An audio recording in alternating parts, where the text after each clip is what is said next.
Hi guys, in this video I'll show you how to stop syncing your Facebook profile with Instagram profile.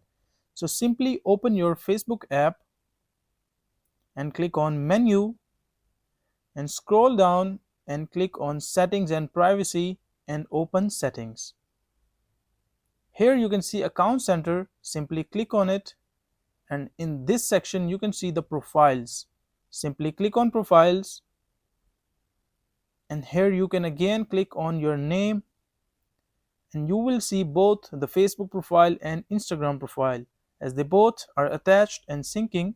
So simply click any of it, and sync profile info that is turned on, so just turn it off and click on stop syncing.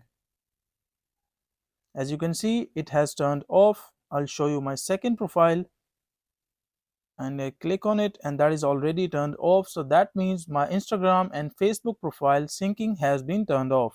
This is it, a simple process. That is how you can do it.